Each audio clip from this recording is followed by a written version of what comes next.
ఆర్మూర్ పట్టణ ప్రజలందరికీ మా యొక్క నమస్కారం. ఈరోజు మన పట్టణంలో నిమజ్జనాలు జరుగుతున్నాయి. ఈరోజు మనకు ఆర్మూరు ప్రాంతంతో పాటు మనకు పెర్కిట్, మామిడిపల్లి, కోటార్మూరులో కూడా ఈరోజు నిమజ్జనానికి సంబంధించిన ఏర్పాట్లు చేయడం జరిగింది. ఇందాకే మనకు గూండ్ల చెరువు దగ్గర నిమజ్జనం స్టార్ట్ అయింది. 2 వినాయక విగ్రహాలు కూడా మనకి ఇక్కడ రావడం జరిగింది. ఆ మిగతా వినాయక మండల్లో కూడా మేము విజ్ఞప్తి చేస్తున్నాము, మీరు తొందరగా విగ్రహాలను తీసుకొని చెరువు దగ్గరకు వచ్చినట్టయితే తొందరగా మనం నిమజ్జన ప్రక్రియను పూర్తి చేసుకుంటాము. అనుకున్న టైంలోపు ఇది కంప్లీట్ అవుతుంది. రేపు గ్రహణం ఉందని చెప్పేసి అంటున్నారు కాబట్టి చాలా మంది అంతలోపే చేస్తున్నారని మాకు ఇన్ఫర్మేషన్ ఉంది. ఆ లోపు చేస్తే చాలా సంతోషం. ఎలాంటి అవాంఛనీయ సంఘటనలు జరగకుండా మనకు త్వరితగతిన ఈ ప్రక్రియను పూర్తి చేసే అవకాశం ఉంటుంది. మేము మున్సిపాలిటీ తరఫున అన్ని రకాల ఏర్పాట్లు కూడా నిమజ్జనానికి సంబంధించి చేయడం జరిగింది.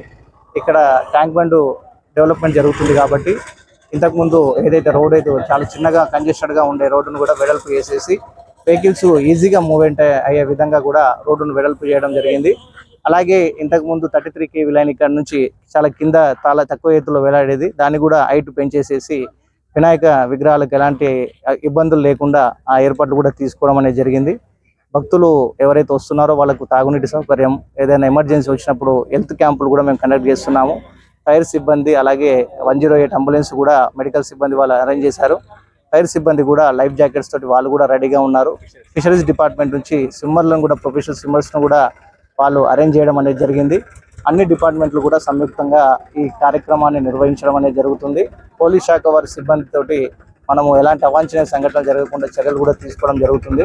ఒక క్రమానుగత పద్ధతిలో అనుకున్న టైంలోపే మనం చేసుకుంటే బాగుంటుందని చెప్పేసి అనుకుంటూ అన్ని మండళ్ళకు కూడా మేము ఒకటే విజ్ఞప్తి చేస్తున్నాము, మీరు తొందరగా నిమజ్జన ప్రక్రియను స్టార్ట్ చేసినట్టయితే ఆ ప్రక్రియ మనకు తొందరగా ముగించడానికి అవకాశం ఉంటుందని చెప్పేసి కోరుకుంటూ అందరూ కూడా ఎలాంటి అవాంఛనీయ సంఘటనలు జరగకుండా మనం ఈ కార్యక్రమాన్ని విజయవంతంగా పూర్తి చేసుకుంటామని ఆశిస్తాం.